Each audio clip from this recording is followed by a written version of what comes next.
We have financed adaptation in multitude of sectors.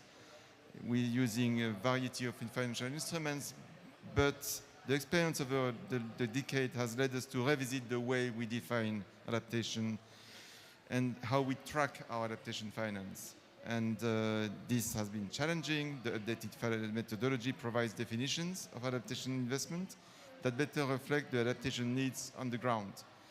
Methodology will help us to be more robust, more consistent, more transparent. We would like to encourage all financial institutions, public and private, to provide project-level data on their climate finance to our stakeholders and finance partners. This will help build the body of knowledge and help us all learn the lessons from our experience in this complex field. It will also contribute to build the trust with our client countries that what we call adaptation finance is indeed based on robust delivery. The MDB joint methodology has been building on the great news that we bring to this implementation COP, which is that the joint MDB report 2021 climate finance report shows that we delivered early on our common expected adaptation finance. We had a commitment to do 18 billion euros of adaptation finance in 2025, and we are actually already in 2021 above this figure because MDBs have reached 19 billion euros for adaptation. EIB was privileged to be the co-chair of the MDB working group on adaptation finance this year, together with our friends from the Islamic Development Bank. So I look forward to hear more from the group of MDB adaptation experts next year. And also I'm very much looking forward to hearing from the group of experts this year, today. I hope this will lead us to an interesting conversation. This is a this joint work is a great example of collaboration among MDBs. The MDBs have had a key role to play in supporting vulnerable regions and communities to adapt to the impact of climate change. By working together, we can drive the finance needed to address climate vulnerabilities. So I thank all MDB adaptation experts that have contributed to this great work. I wish you a great discussion today. And actually, many thanks also to, if I may say so, on a personal basis, to the experts at the bank. So Shinja Lozano, the team in EXO, led by Stephen O'Driscoll, and all those who have worked on that. Actually, there are not that many people experts in adaptation at the bank, but they have done a great job. Thank you.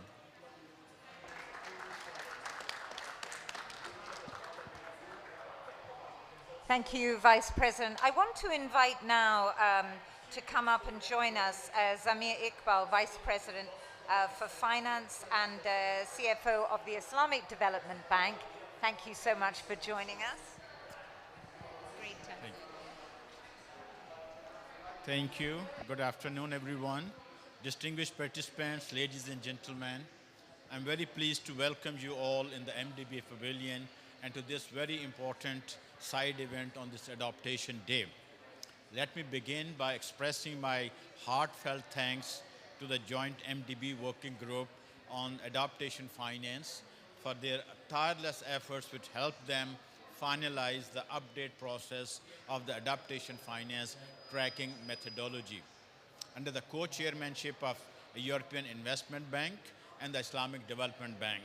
Such achievement demonstrates once again the dynamism of joint MDB Climate Action Working Group and its ability to coordinate MDB's effort in achieving the goals of Paris Agreement. We all agree that MDB's adaptation financing has significantly stepped up over the past few years, reaching $19 billion in 21, deployed through an increasing number of financial instruments. However, this is still far from enough. Adaptation finance has been overall less than 30% of our climate finance over the last few years, when the latest adaptation group gap report tells us that the adaptation finance gap in developing country is likely 5 to 10 times greater than the current international adaptation finance flow and is estimated between $160 billion or and 340 billions by 2030. MDBs have a role to play to help our countries cope with increasing climate risk. MDBs have committed to align their operations with the goals of Paris Agreement, including its adaptation goal with timelines not exceeding 2024. I'm very pleased to share with you that Islamic Development Bank is aiming at achieving this goal by end of 2023 for all its sovereign operations.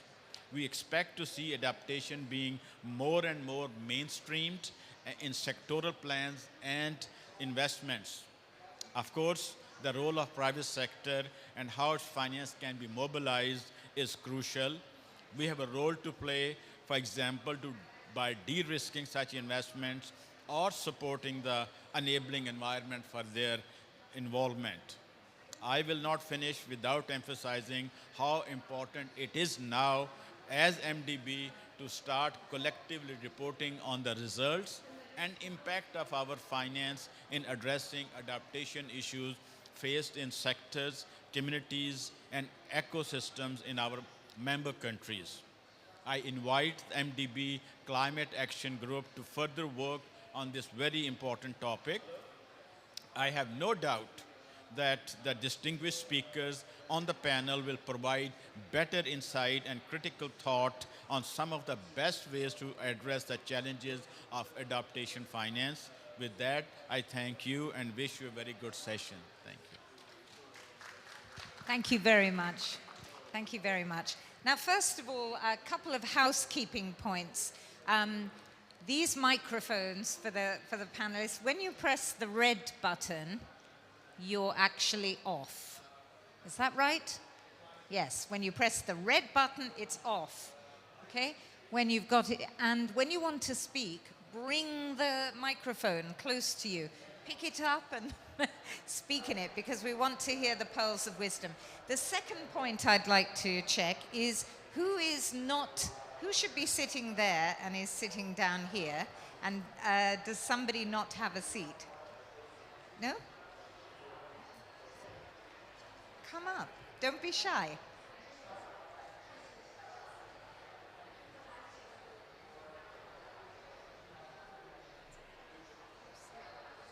Okay, we're saving the seat for someone. All right, let's kick off. We heard earlier today, in case you didn't already hear, how important this moment of releasing this methodology is. It's the fruit of all the multilateral development banks, but particularly the two coordinators from the EIB and the Islamic Development Bank. So very well done. It's important. Why is it important? Well, we're going to hear in a minute. What does it do? We're going to hear from each of some of the representatives. Why is it going to help drive finance into adaptation? One of the key themes here at the COP, how is it going to help implementation? Another key theme here at the COP. So I'm very happy, first of all, to invite one of those who was responsible for it, Cinzia, to come up and present to us the methodology. Cinzia, over to you, and well done for all your work. Thank you very much, Shireen. Good morning, ladies and gentlemen. Good morning, colleagues. I would like to start by saying that what I'm going to present is the joint effort of all the experts in the multilateral development banks. It's not my work, it's the work of an extremely capable group of adaptation experts that have to contribute to this output. So let me thank all of them to start with for their fantastic work over the last 2 years. Thank you very much to you all. Second thing I've got to say is that I'm not extremely well. So if I tend to go on one side, please catch me, because I'm really not well. Okay. No, I'm okay. Thank you. I can see the screen from here. So let me walk you through the methodology. So first of all, you should know that the NDBs had agreed a joint approach for tracking, which means estimating adaptation finance in their operations in 2011-2012. So since then, the MDBs have used the same approach for estimating and then reporting adaptation finance in their operations. And that report comes out annually. It's called the Joint NDB Report on Climate Finance, and is published by all the major NDBs every year. It's based on common methodologies on both mitigation and adaptation. So we've been using that since 2012, but that means it's pretty much 10 years old, and things have changed dramatically in the world of adaptation finance over the last years. So we decided to really revisit the methodology and take stock of all the developments that had taken place over the last few years, particularly the fact that adaptation has broadened up in scope.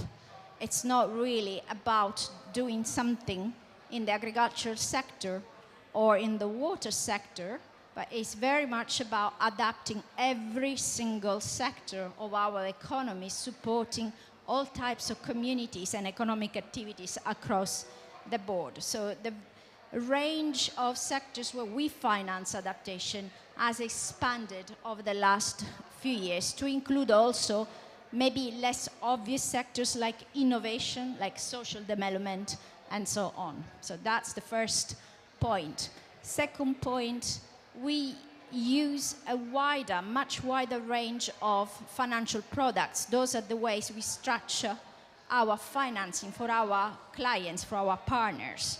And in the past, we would usually do an investment loan, which is a big piece of infrastructure with one client that needed to be adapted or contribute to reduce underlying vulnerability. But that has changed dramatically over the years, and we deploy adaptation finance across a variety of financial products exactly to meet the needs of very different types of clients, from small communities to major corporates to governments.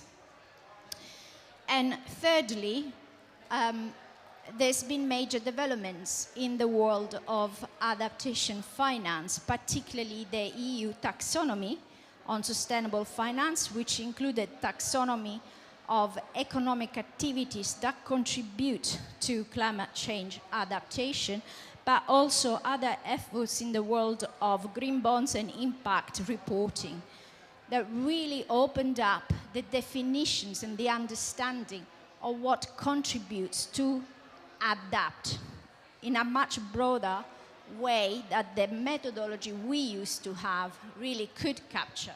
So really 3 good reasons to revisit the way we track and estimate adaptation finance in our operations. So we embarked in a process. Part of it was very much inward-looking, looking at what we had done over the last decade of operations, the sort of investments that we have supported over the years. A part of it was conversation with external stakeholders. I don't know if any of you were involved, but there was a very good exchange between the group of NDBs and external stakeholders, really to ensure that our updated approach captured broader needs for adaptation outside of our maybe world of NDBs. Okay, so we did have that exchange over the course of 2 years. We looked at all sorts of advancement around us to then come up with a final product. And here is the final product. I'd like to mention some of the key features of the methodology. I don't know how many of you are familiar with the actual approach. I mean, it sounds really technical. This is very important stuff, because if you don't know what you're doing, you don't know what you're measuring, right? You can't measure what you don't know you're doing. So understanding what we are doing is absolutely crucial. And our approach is always been based on 3 steps, which we're going to discuss in a minute, and that stays the same. That is the gold standard of adaptation finance. 3 steps that helps you understand what are your risks and what you need to do to adapt, okay?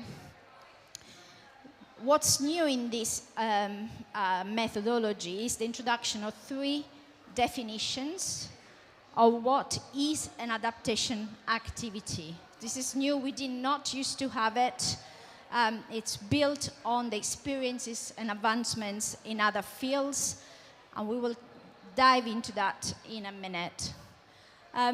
The way then we estimate, once we better define what's an adaptation activity, we can better estimate its finance. And that's based on 2 approaches, always been the same, to be honest. They have not changed much. They are called the incremental approach. Don't know how many of you are familiar with that, and proportional approach, but just to say they reflected the different ways the finance is wrapped up in our operations and the different level of information that we have available, and we'll look into that in a minute too. The other additional novelty is the fact, sorry, I just see Xianfu. Xianfu, would you like to come and sit on the stage? Thank you so much for making it. Well, I understand it wasn't easy, but thank you.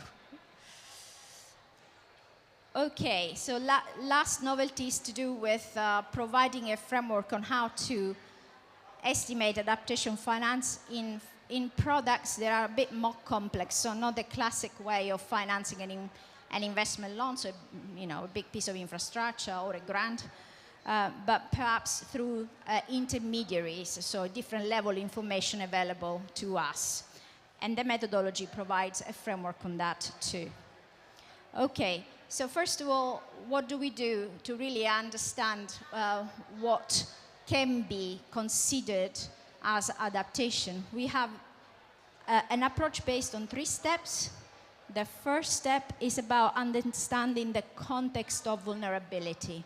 What are the key risks in the project location, in the place where the project, the operation will take place, and possibly within the system as well in which the project takes place. So that is informed by robust climate data, outputs from climate projections, assessments that may be already existing and available. It's all about really the data and the understanding of that. The second step is to do with really working with our clients, with our partners, with our beneficiaries to ensure that measures to address those vulnerabilities are addressed in a way that is consistent with their vision of climate resilience in the long term, with their strategies and their plans for adaptation. And finally, the third step is about identifying the measures that need to be put in place to reduce underlying vulnerabilities and to boost the resilience of the beneficiaries. This is gold standard. For those of you involved in adaptation finance, you probably do something very, very similar. That's what it is, really. Understand your risk and do something about it. Okay? Through this process, we are able then to disaggregate activities that are in a project to really address vulnerabilities to activities that serve different types of objectives. A project is often very complex. There are many types of components. They are there for a reason. But our approach, the MDB's approach, has always been about this disaggregation between what contributes to adaptation and what does other things. Okay? And this 3 steps approach allows us to do that.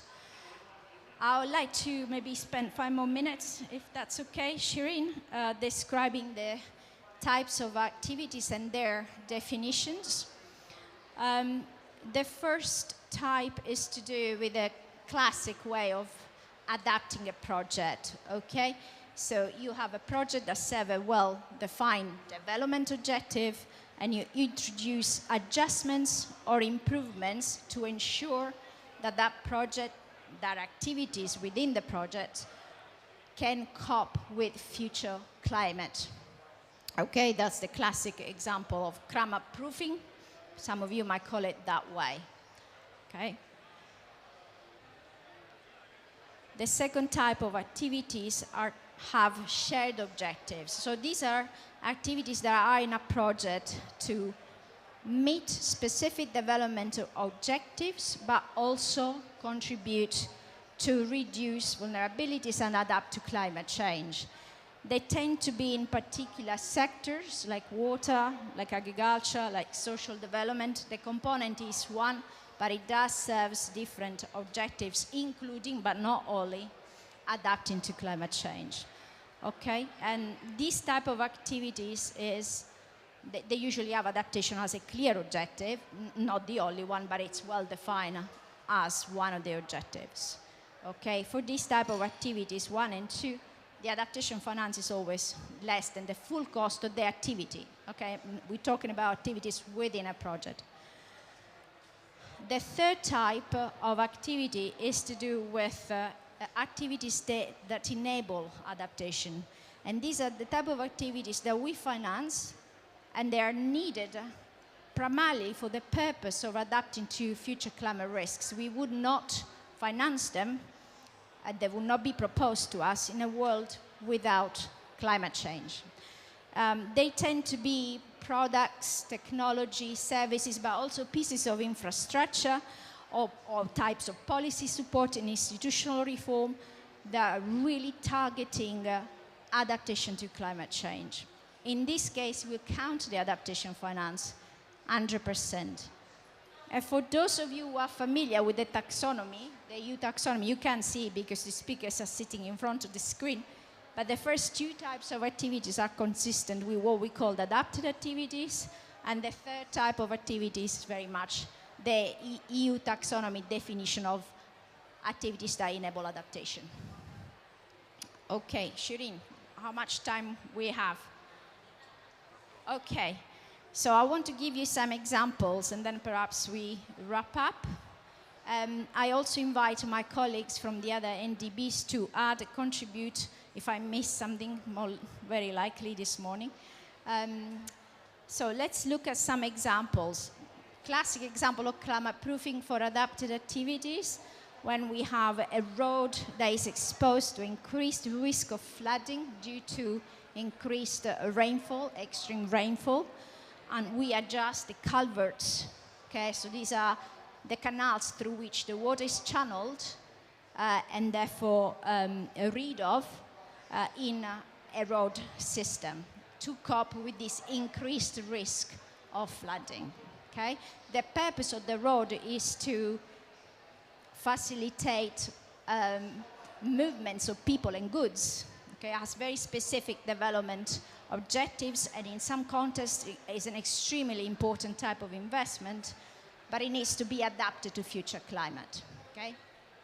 Similarly, for transmission lines that are adjusted through conductors to cope with extreme temperatures. Now, the second type of activities, those with shared objectives between adaptation and development. I put down some examples, one kindly provided by the World Bank. So the case of a cash transfer activity for underserved and vulnerable communities to strengthen social development and improve preparedness and recovery from climate-driven disasters. So you would have a cash transfer is one type of component, but you are doing that to also facilitate preparedness and disaster risk management, okay? But it also serves other social purposes.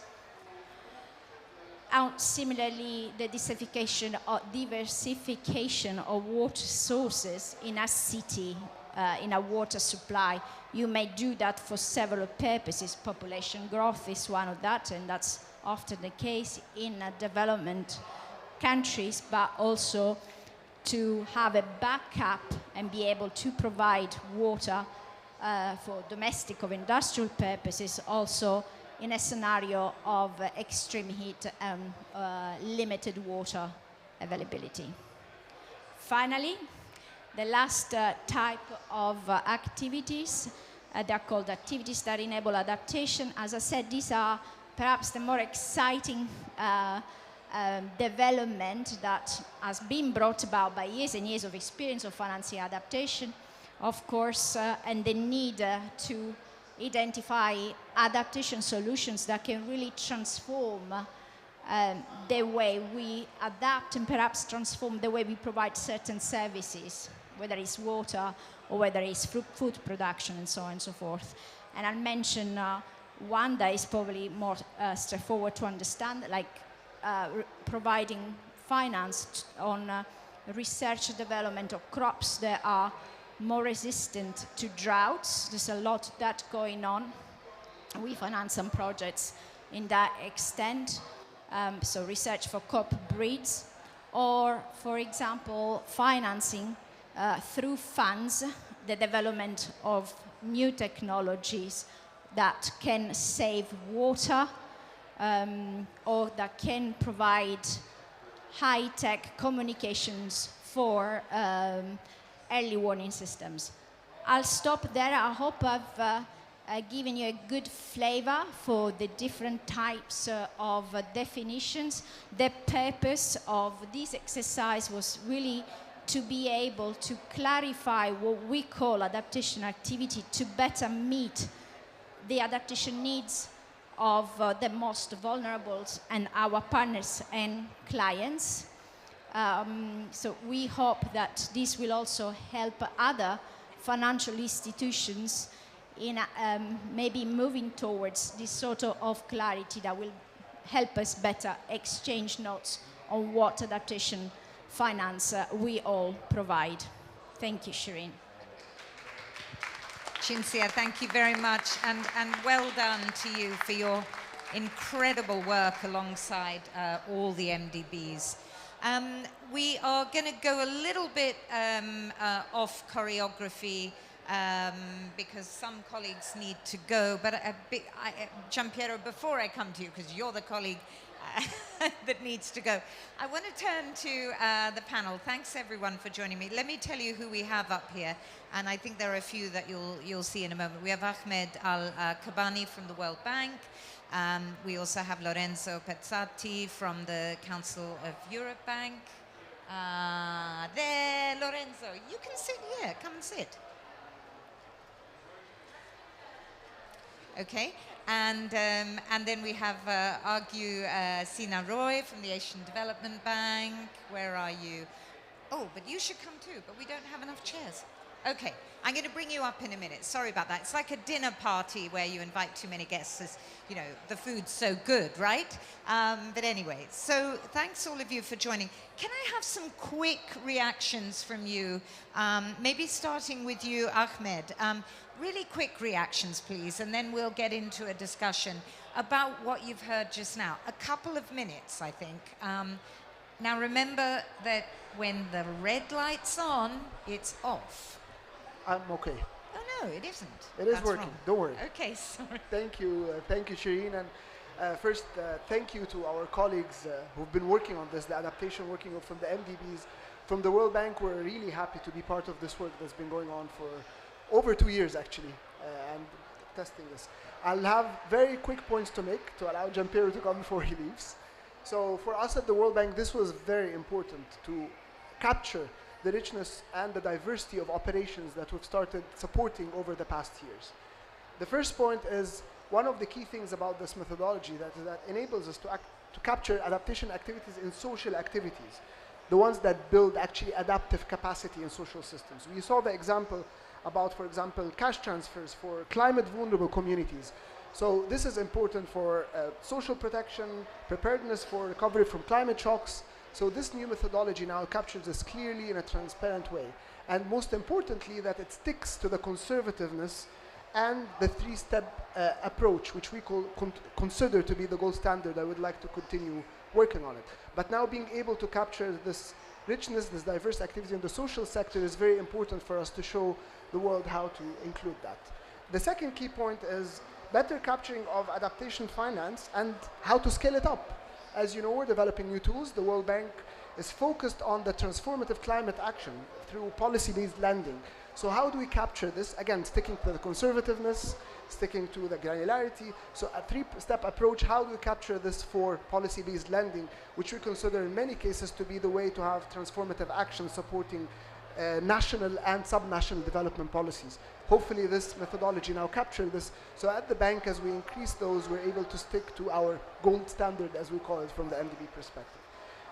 The last thing is, then before I pass on to Giampiero, is that we also need to complement this with internal work on climate resilience metrics, and I believe many of our fellow MDBs are working on this. How we have our resilience rating system, which we're piloting and working on. So not just focus on the input, but how to capture the results, which will go hand in hand with this input-based approach. How do we well represent not just the resilience of the project, but building resilience through our projects and through our interventions, which will hopefully be very important for us to complement this work and show how to have more transformative climate impact. So Okay. I'll stop here because I know Giampiero has to go, and I'll pass on to Giampiero. Thanks so much. I want to say as well that in a moment I'm going to bring in Edith, who's also up on the panel, Ofonwa Adera from the African Development Bank. Very happy as well to have with us Aida Diongue Niang from the National Meteorological Office in Senegal. And I think sitting in the audience still, but who we'll call up in a moment, is Zanfu Lo from the Asian Investment Bank as well. Anyway, Giampiero, over to you. A reaction to what you're seeing. How is this going to help us in terms of actually driving the climate finance where we need to go?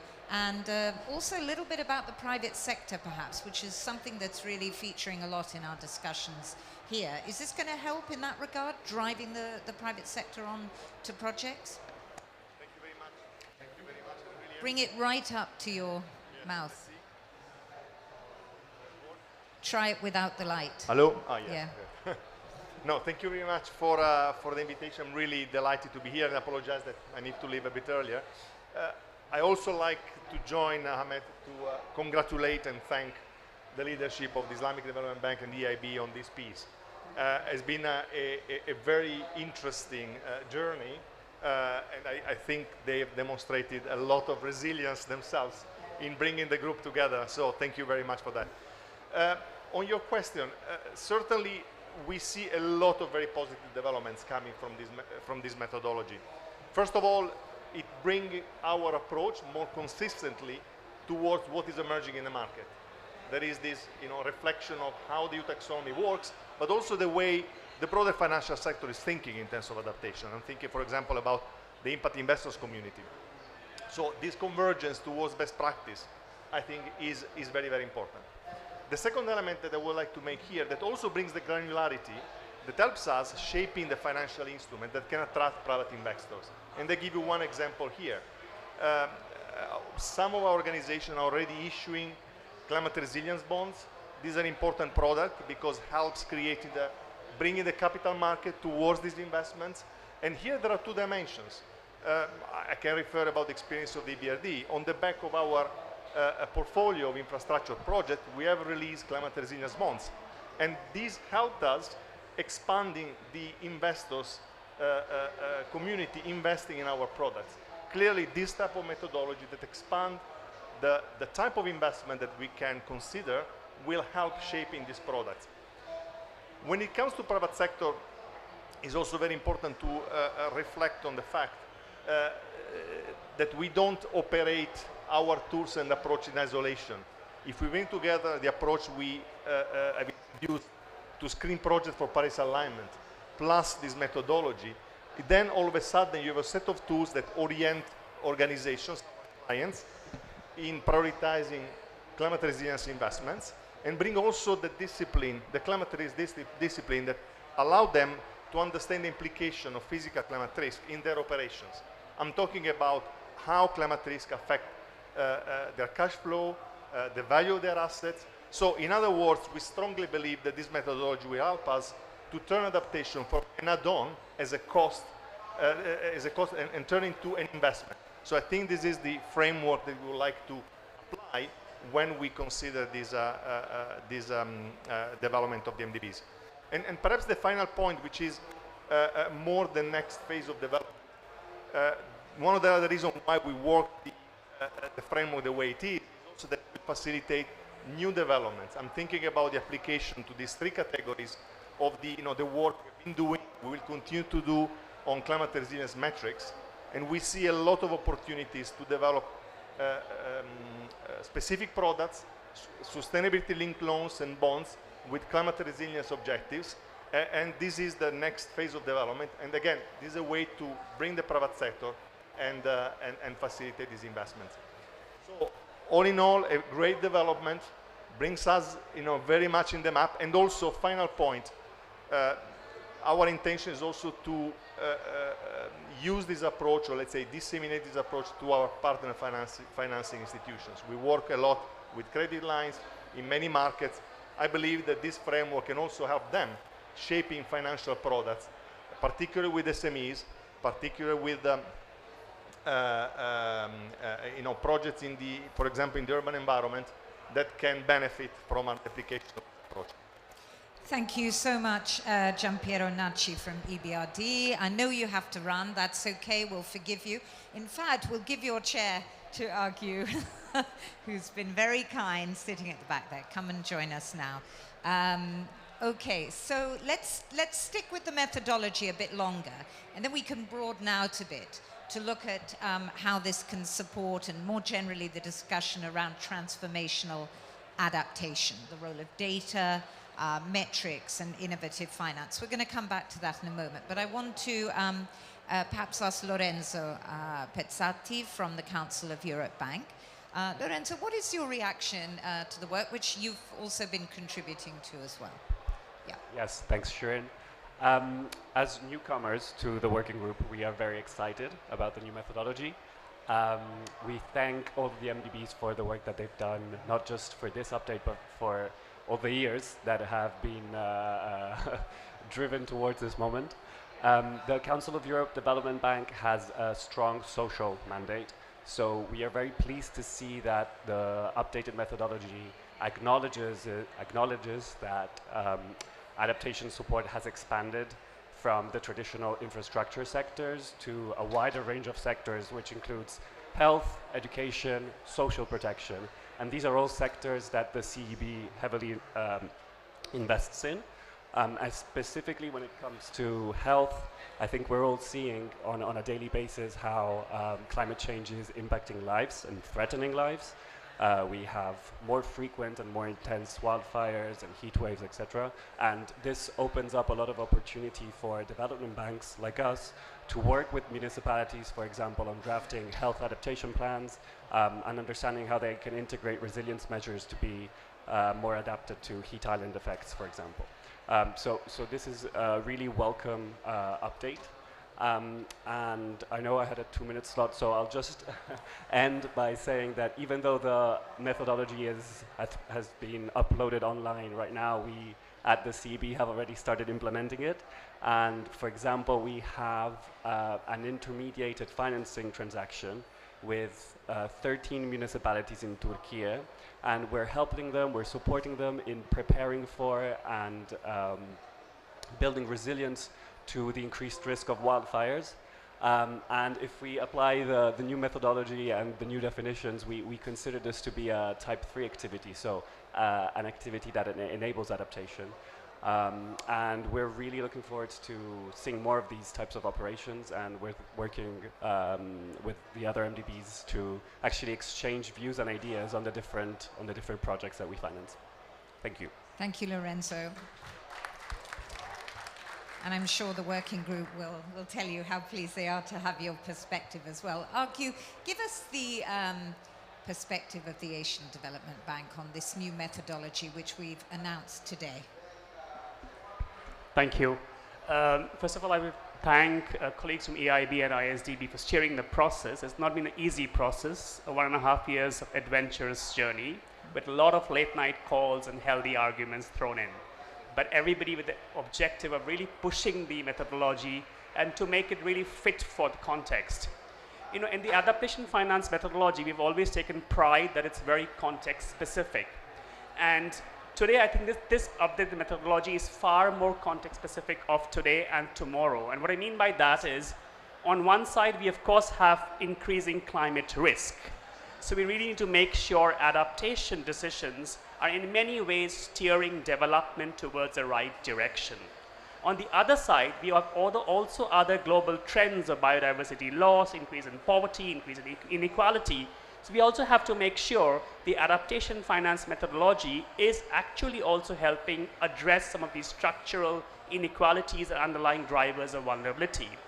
So the definition that Cynthia presented is much more sharper. It allows us to really push and think about adaptation beyond an add-on or incremental or additional to development to really help steer development. As Lorenzo said, it helps us to move beyond traditional infrastructure sectors to look at social sectors, to finance sectors, etc. And lastly, as Ahmed said, also the whole idea of different financial instruments really allows us to move beyond this project-based adaptation to introduce some measures that are able to bring in much more higher level structural reforms through policy-based interventions, for example, which is absolutely critical if you want to address the systemic nature of risk. So for us, from ADB point of view, I think this updated methodology is extremely useful for us to push as an institution, look at adaptation way beyond what we have done before. So thank you. Thank you very much. That's really fascinating. I guess in the context of the discussions here at COP, you know, about reform, the Stern report as well, with the Stern-Songwei report, already pushing forward perhaps the MDB's work on this. So thank you for that, Argus. So let's move a little bit and actually hear someone who isn't a member of the MDB group. We're very happy to have Aida Diongue Niang. You're from the National Meteorological Office in Senegal. And we want to talk a little bit about the importance of data, metrics, and innovative finance, how we use those as key levers for transformational adaptation, how we achieve a good balance for geography, sectors, etc. Now, you're in the business of measuring weather, aren't you? So tell us a bit about how critical that climate data is. I mean, we know it is, but what's the role of it in terms of the implementation of adaptation action? And how do you see the challenges in delivering climate data that can inform action on the ground? What do you want to see from these MDBs, actually, Aida, to help you do that? What kind of partnerships in an ideal world? Here's your moment. You have them all here. Over to you. I think take your, yeah.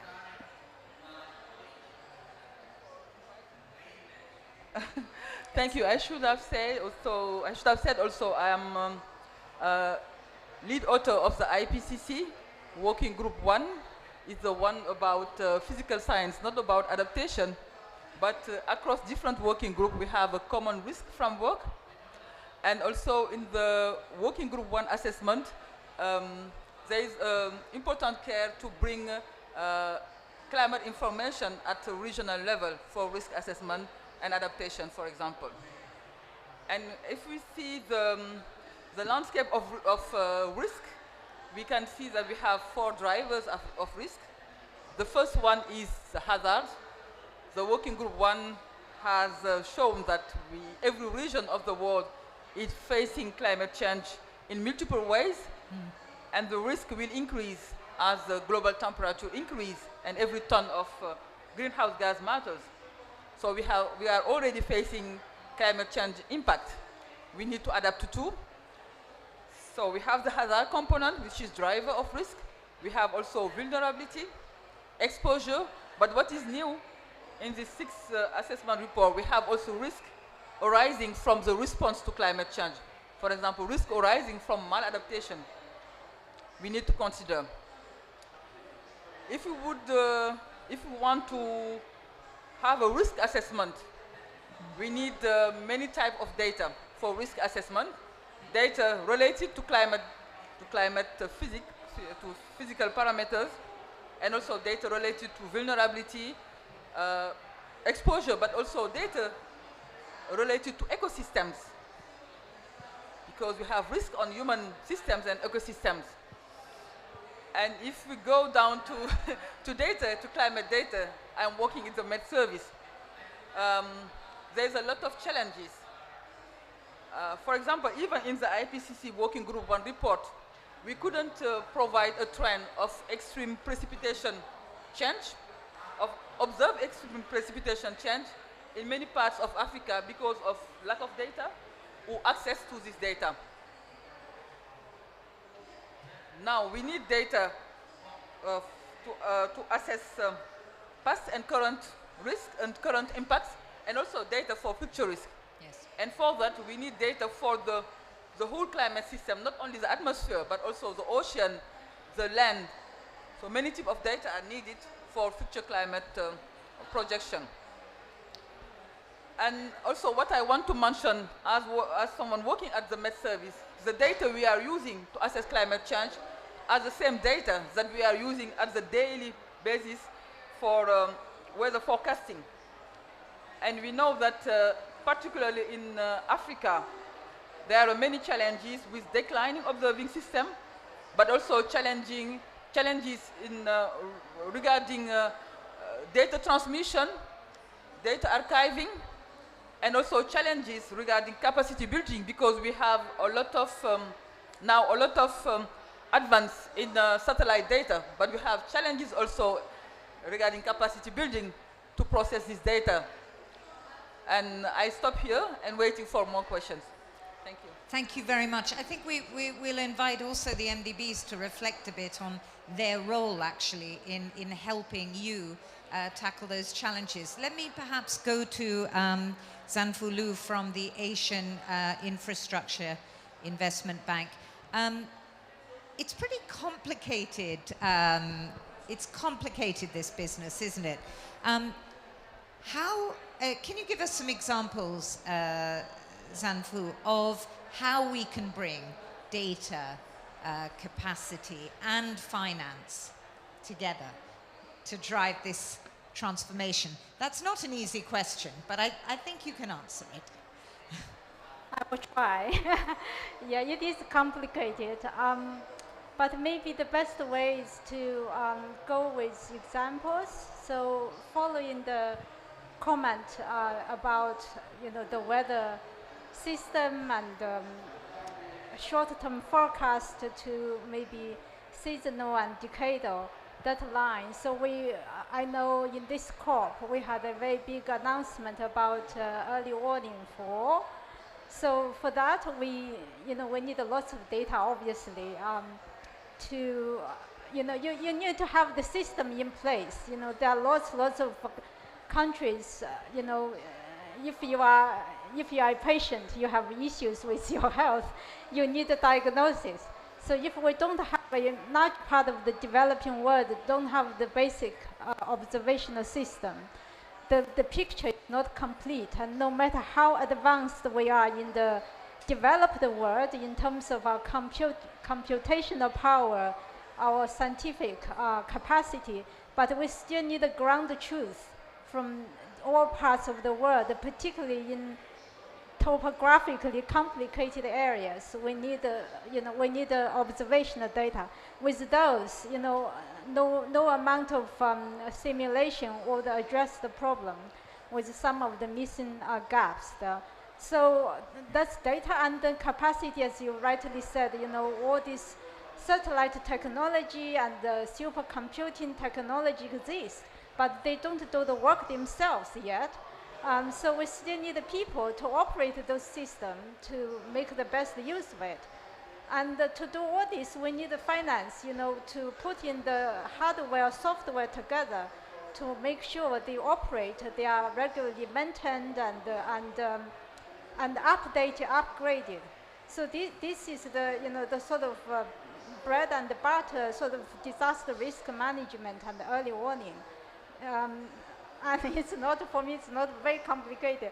But then when we move a little bit away from this, I'm from AIIB here, and I talk about infrastructure. So one of the big problems is that, it's all about minimizing risks. It's sort of managing the downsides for private sector investors.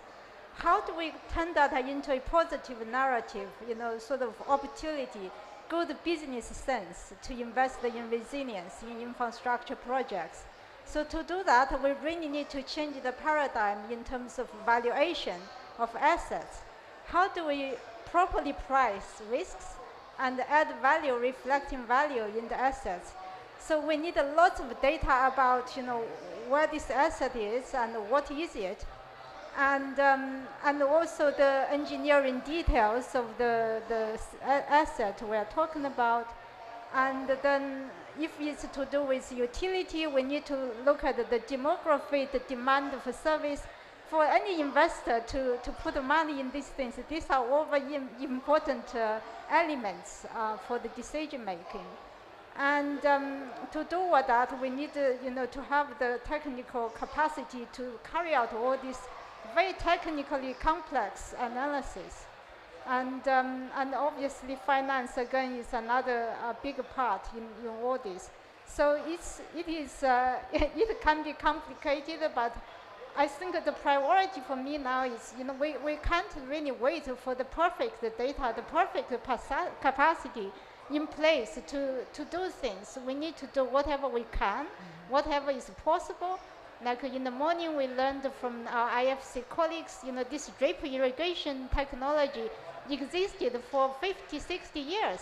And 60% of the farmers in Sub-Sahara still don't have access to this, because we need a lot of manpower to physically go and train people locally to be able to scale up and roll it out. So we shouldn't wait, and we need to do whatever we can, what is possible now. Very good point there. Thank you so much for that. Let me turn to Edith from the African Development Bank. I mean, we're talking a bit about data, about capacity. The other part of that holy trinity, if I can put it that way, is the innovative finance part. So tell us a bit about some examples that you think, some ways in which innovative finance can play a role, particularly in the African region, which we know is a highly vulnerable, if not the most vulnerable region at the moment.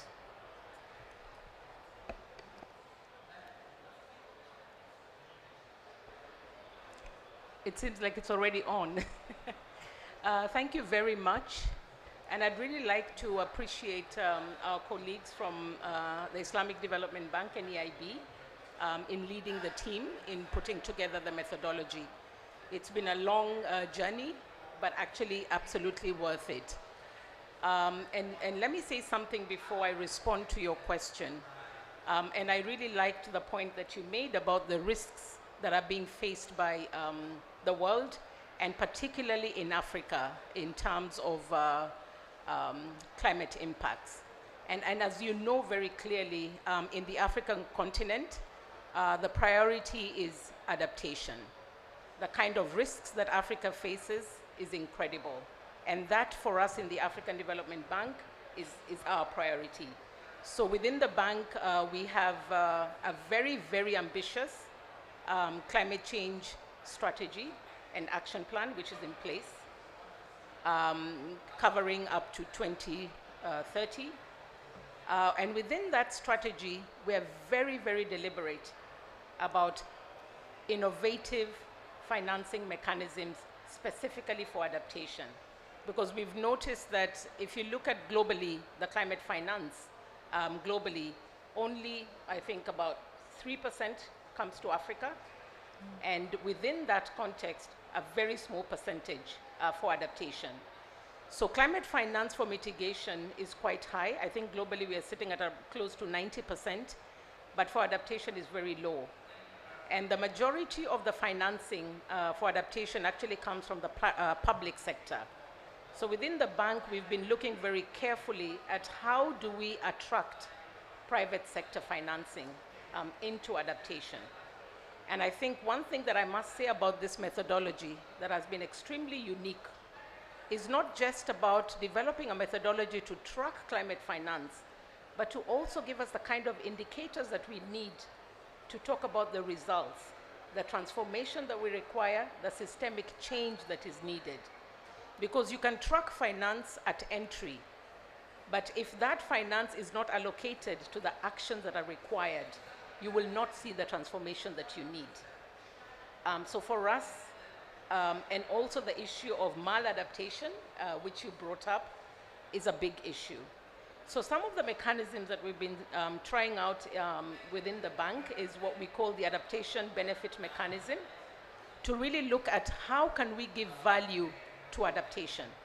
And I think within adaptation, what has been very challenging is identifying the metrics, identifying what are the returns on investment. I think returns on investment for mitigation is fairly clear. There's a business case. But for the business case for adaptation is a little bit difficult.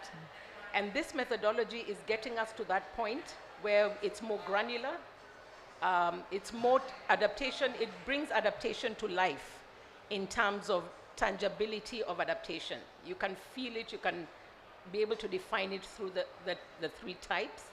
So what that means within the adaptation benefit mechanism is for us to give value to adaptation and to look at, to quantify adaptation benefits and to get the private sector to buy into the adaptation benefits and be able to see this is what I'm buying into. And by putting in this financing, these are the adaptation benefits or returns that come in. Granted, most of them are social benefits, which are very important. So those are the kind of innovative mechanisms that we're looking at. What we're looking at as well is also blended finance, and particularly providing access to direct access entities within the continent. So there are entities within the continent that probably have direct access financing of about $10 million, but working with them to see how can we upgrade them to a level where they can actually get more financing. So a methodology like this becomes very important when you're looking at projects that can then attract private sector financing as well as financing for adaptation. Thank you. Thank you very much, Edith. And thank you for bringing together the challenge and the relevance of the methodology so clearly, which is very, very illuminating. I know you want to come back on a few points here, but I also want to take some questions from the audience. So I don't know if we have a microphone for the audience or whether I'll just share mine, which is fine. So we have a gentleman here who has a question. Anyone else? Okay, I'm going to come and there's one here. So I'm going to come and give you the microphone personally. Tell us where you're from. My name is Hans-Peter Dejgaard from Denmark. Thanks so much for the consultation you have done on the methodology. I think it also confirms you are transparent. It's so easy to find your project documents on the website and so on. So it's very good with this line of transparency. We also did a submission to you on the methodology. We were part of working with Oxfam in Washington on a recent October published report where we have read 76 project documents from the World Bank on adaptation. It's a bit a kind of audit because we used your own methodology. And we found a big difference in your figures and our total figures. Your figure is $7 billion per year, 2020, 7 billion higher, 40% higher. So we would very much, not today, but after the COP, we would like to have a dialogue. Why so big difference between you and our figures?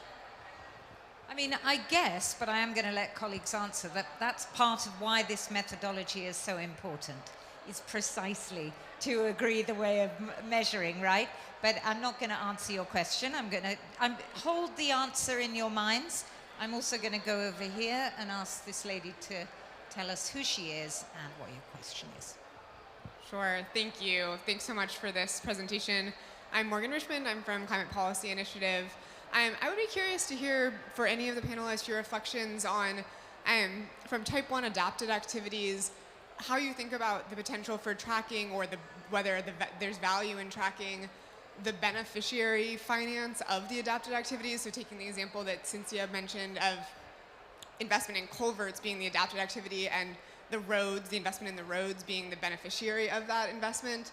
How do you think about tracking the finance in the road, the full road that's more resilient because of the adapted activity? Is there value in that?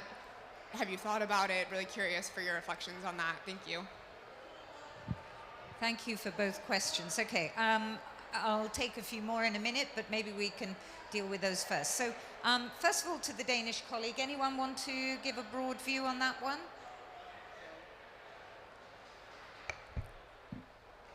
Ahmed's going to go for it. Yes, thank you. I think we've had a whole session on that with our colleagues in Oxfam, and I think one of the key things, if I remember from the report, is that it was 40% higher or lower in the estimates. So it's not exactly 40% higher estimates from our end. Now, one of the things about this methodology, again, we have been very consistent in the way we apply this internally. And what we plan to do, again, during this methodology, is also be clearer and more consistent on the new tools and the new sectors that we cover. So we do publish our results. We do follow internally. It goes through a thorough internal review. And I know we do have plans in the future to show more of that, along with the MDBs. But just to let you know, for example, we do a benchmarking, for example. One of the things within the MDB community, to make sure that we're applying those methodologies and approaches with the same rigor. And this is why it took us so long to get to this update. So I know we have a whole session on that, and we explained how we can share and how we've been sharing our results consistently over the past years. But I do know also that we do plan to extend as we move towards Paris alignment. There will be reporting on that, and we'll be looking into ways that this is clear to the outside world. But from our end, I can assure you, and I think the colleagues from the multiple MDBs who've been looking into different numbers with us, and we compare notes, that we've been very consistent and we're very transparent at the project level in the way we apply the methodology. So, thanks. I think Cinzia wants to come back on the second question, unless anyone wants to come back first on the first one. Ahmed, let me just hand over to Edith, who wants to just. Actually, can you hear me? No. Also, the light, when it's off, is when it works. That's interesting. That's what I said. Yes, sorry about that. No, I actually wanted to respond to the second question rather than the first. And just to give an illustrative example of a project that we are currently preparing, and it's a collaborative project with the European Investment Bank, which is support to the port of Banjul in the Gambia. They're expanding the port. And we provided a very, very detailed analysis of the climate risks over the next, up to 2080. And what's very interesting in that analysis is that we did not just look at how do you adapt to the physical assets within the port, but also looking at what are the costs of inaction. What are the costs, for example, when it comes to, in cases where you have an adapted asset, if it's not adapted, what's the downtime that you would lose? What is the service time that you would lose? And what are the services that the port offers to the community, and what are the impacts on those? So we looked at not just the physical risks, we looked at institutional as well as social, so that as the project is being implemented, you actually keep your eye on those elements. And you're not just looking at the fact that, for example, if they have a banned road, that it did not collapse. But what are the other services that are likely to be affected if the asset is not adapted? So I just wanted to give that as an example, and it's a collaborative effort with another MDB.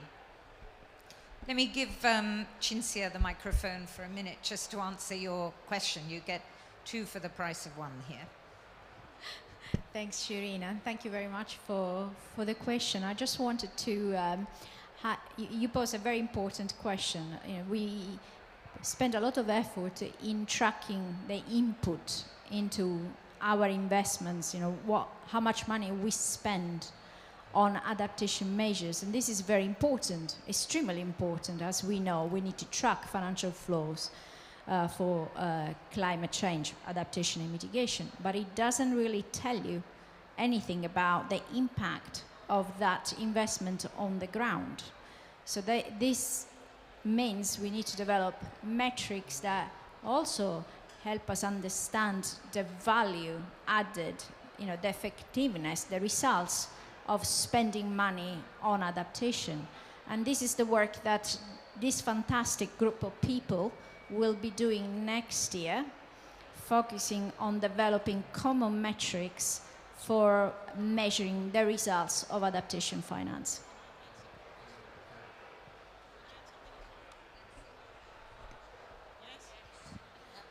Sorry, I'm being very rude. I was in the original discussions back in 2010 and 2011. We did discuss whether you should count the things that have been adapted. Now, ultimately, we have to adapt every part of our economy, every sector, every piece of infrastructure, every hospital, every school, every piece of road. So once you've actually started screening everything and taking steps, you end up counting everything. In fact, all development finance, all finance would end up being adaptation. So we specifically looked at that and decided not to do that. But that doesn't mean, as Cinzia said, that the money that you put in is the only relevant metric, and it may be, and sometimes a very small amount for a very big impact. So I just wanted to tell you that, because it's a loop and a discussion we had, and we decided not to go down that route. Thank you for that, Nancy. Any more questions while I'm down here with the microphone? Yes.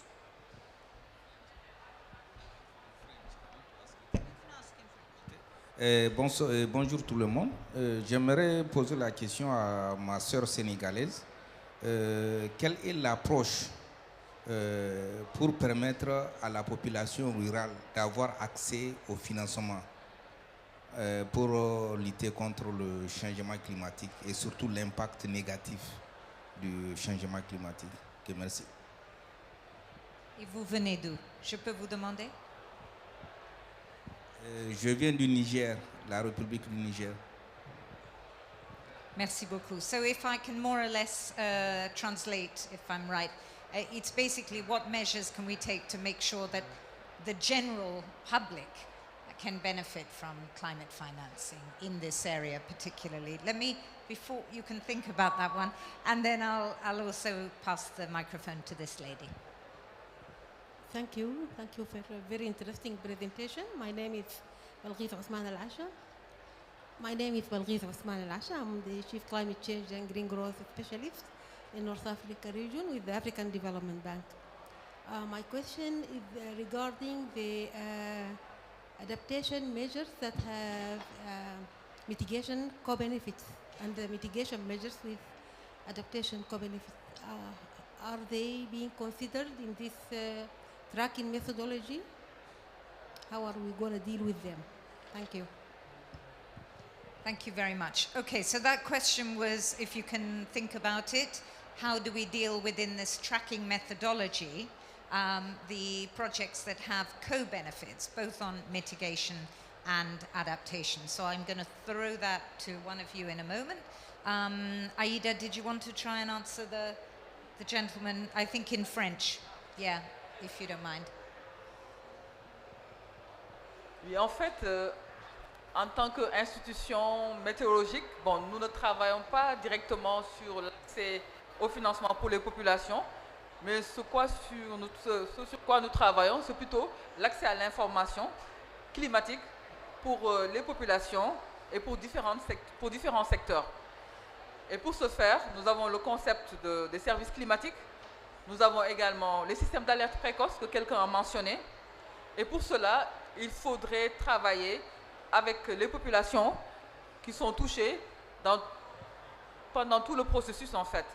Quand il faut définir leurs besoins, essayer de travailler sur des services qui répondent à ces besoins, essayer également de mesurer l'impact de l'information climatique pour ces personnes.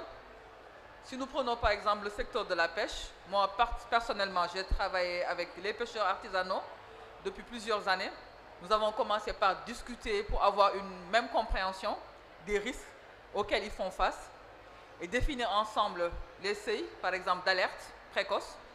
Une fois que ces seuils ont été définis, nous de notre côté travailler en background pour développer des outils et revenir vers eux pour voir quelles sont les méthodes et les canaux de diffusion de l'information les plus appropriés et voir également qui on doit impliquer pour avoir une réponse. Parce que parfois, une fois que nous diffusons des alertes, ça peut ne plus dépendre de nous, l'action à prendre.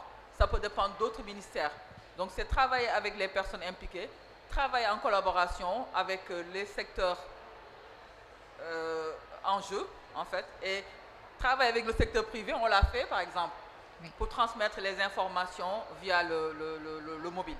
Thank you, thank you, thank you. For those of you I won't translate it all, but essentially thank you for making the point that there's sort of implication participation of affected sectors in what you are all doing is hugely important. You gave the example of the fishing sector, and that very much touches on the work around the just transition, which I think is something that the MDBs are very much involved in. Now, I want to throw over to Ahmed because I know you wanted to say something, and we haven't answered the question about the projects that have co-benefits for mitigation and adaptation as well. So how do we track that through the methodology? Are you going to answer that, or do you want to let Argue have a go at it? You can answer, but yeah. Okay. Okay. Thank you so much. Yes, you're very correct. So many projects do have both mitigation and adaptation benefits. For example, nature-based solutions, mangroves in the coastal areas. But if you go back to the methodology what Cinzia was explaining, the first step from adaptation point of view is to understand the risk. So if you are doing a green solution, for example, in order to address the risk, then you can count it as adaptation, and at the same time you can mention it has a mitigation core benefit, but ensuring that the money at the end of the day not double counting. So mitigation and adaptation, if the sum should not be more than the sum of the project cost itself. So, but you can definitely, address both the risk and mention that it has a core benefit of mitigation or adaptation, depending on what the objective of the project is, essentially. Thank you. Lorenzo wants to come in first. Sorry, Ahmed, but probably on this theme, then we'll get to you. Just to add on this, we are currently already reporting on the co-benefits in the joint MDB report. So if you look at the tables in our report, which has been released recently, there will be a column where you see the co-benefits where we're financing equipment or measures that have both. So we're already reporting on such things. Thank you, Lorenzo. Ahmed, thank you for being so patient. No, You've been giving me eye contact for a while now. No, it's just we wanted to follow up on an important thing, as you mentioned, about the data part. Yeah. And, this methodology still remains... Talk a bit more closely. Oh, okay. Yeah. Still remains input-based and remains as granular and conservative as it could be. Now, to enable that, the data part is very important for us. So I wanted just to draw everyone's attention to one of the most visited web pages in the World Bank website, which is the Climate Change Knowledge Portal, where we have a richness of 50+ unique data products that actually are meant for our teams to use, but also for the wider audience. So communities, private sector, to enable this decision making. As argumented, the 3 steps: when we identify the vulnerability, when looking at historical and projection and future projections, we want hopefully to see more and more of our partners and more beneficiaries use this climate change knowledge portal, which is available actually for all countries, and it's accessible and freely, openly available with the richness of data. And this goes hand in hand with what we're saying of us being rigorous in how we identify and as granular as we can be in identifying this climate finance. So I just wanted to make this point that all of this does not work in isolation. It goes hand in hand with the tools and methodology that we continue to develop either separately or jointly as MDBs. Thank you so much. We are coming to the end of our discussion. I wonder if any of you have any more thoughts before I hand over to our colleague from the Islamic Development Bank to help wrap up. Yes, so over to you, Zanfu. Thank you very much. Just want a quick point to see this methodology is not just for counting what we spend, but it's also very helpful, at least from our perspective, to really internally, for us to really looking for opportunities to build resilience. If we have this typology, type 1 we are all familiar with, for type 2 and type 3, this is really a very good way of framing what the sort of measures would look like. And it's really, really helpful internally also for us to think about opportunities and also to engage externally with our clients. Thank you. And I also want to say thank you to EIB and ISDB colleagues from AIB point of view. It's been tremendous effort, and thank you, Cinzia Dauda, for your perseverance and your patience and wisdom. Thank you. I'm going to let Edith have another word very quickly, and then I'm going to invite Dauda to come and help us wrap up the session. Thank you very much. Mine is very brief, and this is related to the global goal on adaptation. We know that even within the negotiations, there's been a lot of struggle in putting our finger on that.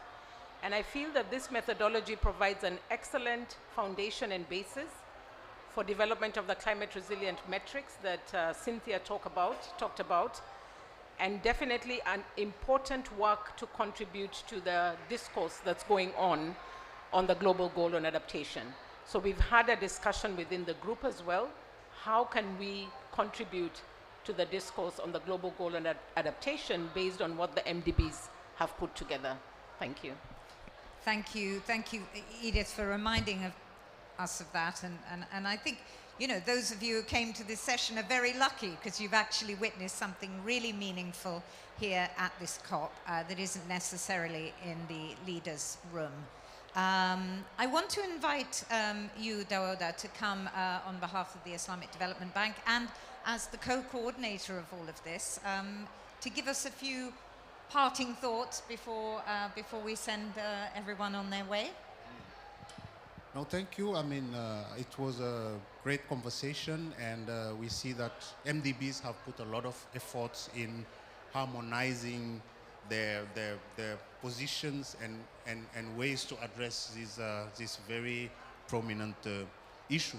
Now the work is just starting.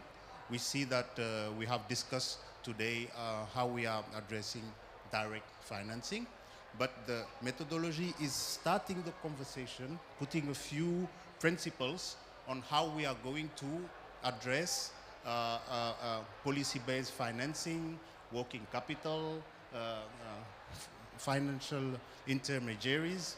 So all of those we have put in the document as well, a few guiding principles, and this is the next step, the next work that we are going to start, and also the work on the metrics, which has been something that really has been going around for some time, and this linked with the global goal on adaptation.